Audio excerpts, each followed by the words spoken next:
Welcome to Consulting Mastery, where we help B2B consultants master the business of consulting. I'm Carrie. And I'm Ahmed.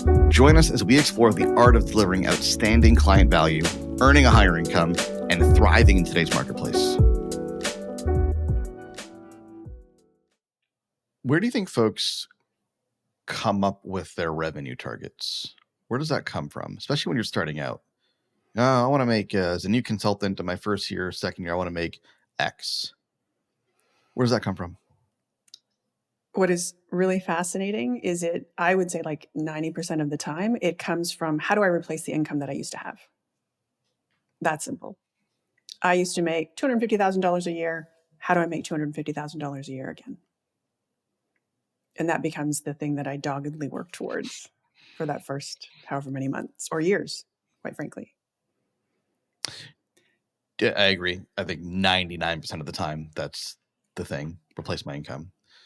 Do you think that's good, bad, productive, unproductive? I don't like to call things good or bad. And I do think, and we've talked about this in a previous episode, that there is a very real and very necessary transition in terms of how you think about your business. And that includes how you think about your income, right? Especially if you are, and this is what we're talking about, people who have left some kind of more conventional, career, probably with a salary or something equivalent to it. And so I don't know that it's necessarily bad right off the bat. I think having a goal that you can point towards and has meaning to you is helpful. I do, however, believe that it becomes counterproductive fairly quickly, because what it means is that you're thinking in an entirely different way than you need to think eventually as someone who's a consultant, as someone who's developing a business. So I don't think it's terrible. I mean, you got to start somewhere. You don't want to maybe put yourself in a place where you feel like you can't hit the goal, and maybe that's the thing you need to feel safe and settled and happy that you can feed your kids. But in fairly short order, you need to think about it from a completely different direction. And I'm not suggesting the number does or doesn't change, but I think the way of thinking about it needs to change. My first 4 or 5 years in business, I made basically the same amount of money. It was a low 6-figure number. And it didn't really change much because I had replaced my income. And I didn't even think beyond that. I got busy, right? And I got so caught up in the day-to-day and just delivery and fulfillment and marketing and all that fun stuff that I never even bothered to consider, is there another goal beyond this? Yes. Is there more room to grow? I didn't even think about it because I had kind of met my, in retrospect, arbitrary goal, but also understandable because I think it's human nature. Like you leave one income stream and your initial focus is how do I replace that income stream? So I think it's understandable. It's human nature. I was no exception to that. But then I stayed there for like 5 years. And, my question to you is, anything wrong with staying there? And, if folks have bigger goals, when's the time to start entertaining those? Or is there something that triggers people that forces the issue? Like, how does that typically work? Yeah, to answer your first question, I don't think there's anything wrong with staying there. I mean, if that's the choice that you want to make, if you're happy and if your plans are all suitably served by making that income that you map back to your previous salary, and you're happy with that, that's totally fine. If you have really thought it through, and if you revisit it on a regular basis, and if you're super clear about what it is that you want. Because the other reason that I would say it happens is that you just don't have a frame, to your point, right? There's no frame to think about it differently. So all you can think about is I work this many hours and I make this much money, because that's how your world has probably been up until now. And when you start, when you get past the survival portion of starting a business, whatever that looks like, and it's shorter for some and much longer for others, and you start thinking about your business and your solution and how you can deliver it in a different way, then things open up. So, to answer your final question, that realization I see happen in a couple of ways. So, one is that people are methodical and they get to that point where they have replaced their income. And then they think, okay, I did that. That's great, right? Now, what else is there? What can I do? What can this look like? That's number one. And the second, which is, kind of more fun to watch sometimes, but way less predictable, is something will just happen that feels like a smack in the face. And suddenly you realize that something different is possible. And we just went through this on a call earlier this week with a client of ours who, through certainly all the work that he's done and all the efforts that he's put in and everything that he's put in place, signed a deal that was twice as big as any deal he's ever signed before. And that was exciting. And everyone was giving him, well-deserved high fives and super excited.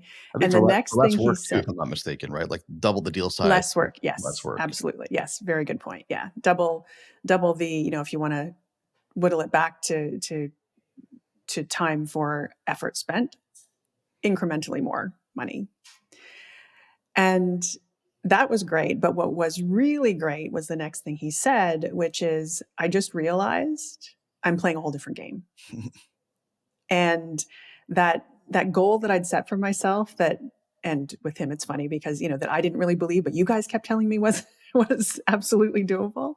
Now I understand that that's not even a goal that I could be interested in moving forward. I can double that, triple that, 10x that. And it wasn't about the money. I mean, this is all about belief, right? This is all about just recognizing that there's a level of play above the level that you're playing in right now.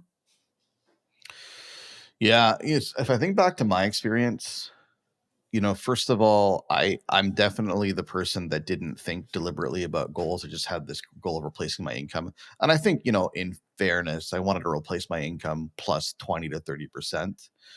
But it was more about meeting my living expenses and having some money to spend. Like that was really the way it was built, right? And when I hit that goal, I stayed there and I was fairly satisfied. And it wasn't until there was some pain or dissatisfaction or frustration that I started to question whether there was more to be had. In my case in particular, I was busy. I had a lot of clients. I was getting tired. It was very laborious. And I thought to myself, is there a more, productive, profitable way to run this business that might entail higher revenue, maybe some expenses, building a team, different business model, et cetera. And that set me down a path. Mm-hmm. Yeah, and what you are also alluding to, and we see this happen all the time, I think this is very common as well, is at the same time that the question about is there more financially comes about, it's usually really tightly linked with what do I want my life to look like, right? It's not usually just about the money. And with the client that we're talking about with you, it's about, okay, I've now proven that I can do a certain thing, right? I can make a certain amount of revenue working in a certain way. Then the two questions arise. One is, do I want to / can I make more? And how do I want to work?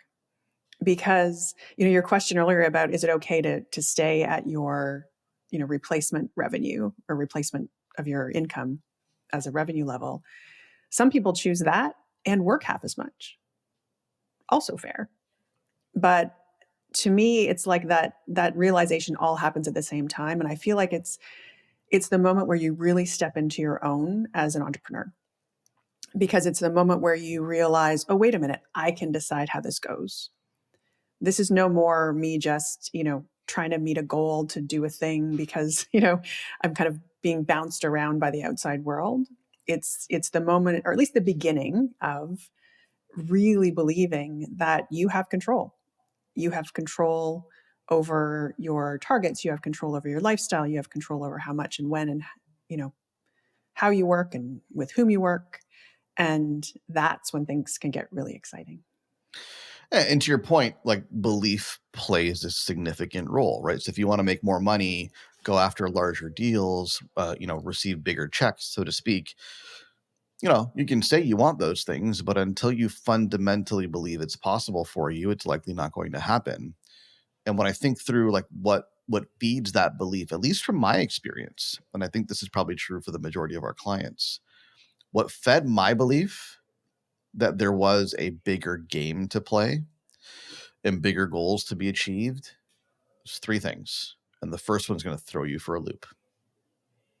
Number one, marketers. It's an ode to marketers. I first started to think about changing my business model and building out a more profitable offering and scaling the business after consuming the materials of some really good marketers that were trying to sell a thing.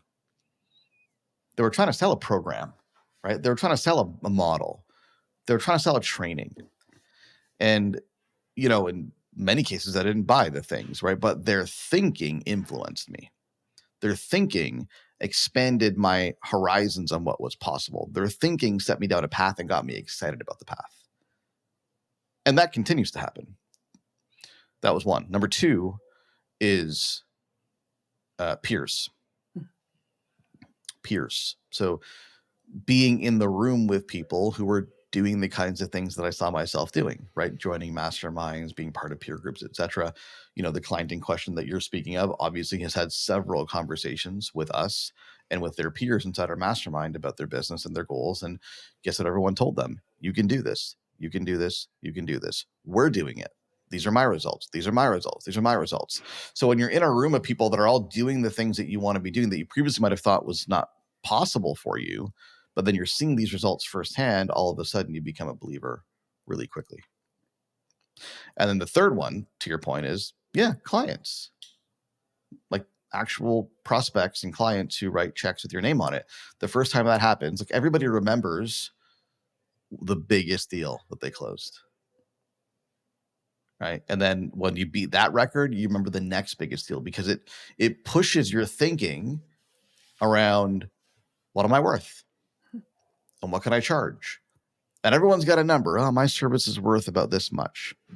I can charge about this much. We're comfortable with that number. And then somebody comes along and pays you more, and it completely like disrupts your entire belief system around value and worth. And it raises the bar.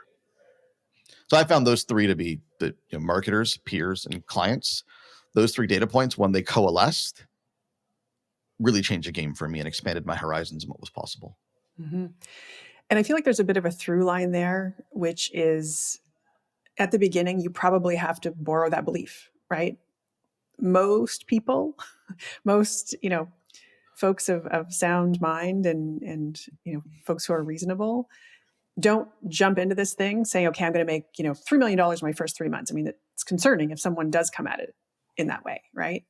Unless they have some, special sauce that we don't know about yet. But recognizing that it's not likely just going to be an innate thing that you can figure out on your own.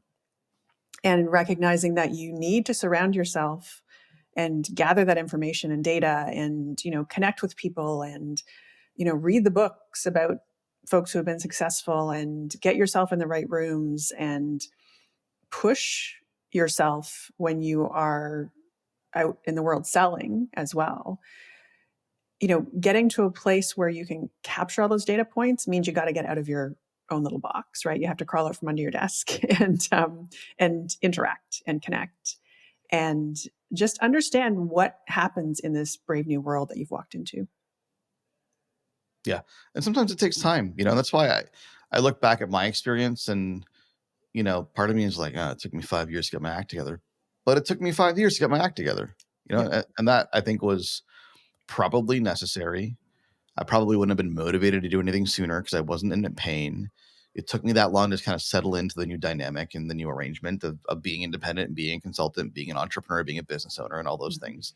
And in my example, and we tell clients this story all the time, right? Like, clients come to us and they go, well, we want to build something that like the 90-day pipeline. It's like really tight and it's really well articulated and it's very clear and people know what they're getting. And like, I want an offer like that. And we go, yeah, it's 10 years in the making. Like we launched it 5 years ago. That's what people see. Well, Mhm. most of them don't see that either. If they come in today, they don't see that it's 5-year-old program, right? That's gone through many iterations. But then what very few people see is the 5 years before that, that I was in the trenches working with organizations implementing this stuff that set the foundation for the program. And so that's the groundwork that I was laying. So, I mean, this it's a message out to the folks that are, in the trenches right now, laying the groundwork. You might not even know. I didn't know I was laying the groundwork for this big thing that we would launch. I had no idea. I was just working. And you very well Yeah, might be absolutely. setting yourself up for the next breakthrough. Yeah, absolutely. Well, you definitely are. And, recognizing that you're forever moving forward, right? That you're going through this process, that you're changing and that you're evolving, and that it is groundwork, I think is really important. I mean, you said, "Oh, I can't believe I didn't get there." It took me 5 years to get there. Well, the reality is it's going to take what it takes, because what's critical is that when you get to that point, you actually have the belief. Because we've also watched people try to fake themselves to it, and that is also rarely successful. That's a really interesting belief that you're articulating there. So the idea that, I kind of said, well, yeah, you're working, you're laying groundwork, and you may just be laying the groundwork for your next breakthrough. And it sounds like what you're saying is you definitely are. Like, can you instill in yourself the belief that whatever you're doing right now is setting you up for the next big thing? That's a wildly empowering belief to have. And to acknowledge that you might not know what the next big thing is. You might not be able to see it. I didn't see it before. I can't see the next thing now. But if you can have the belief that you're definitely setting it up, put your head down, do the work, get to the other side, that's empowering. That's motivating. I like that belief.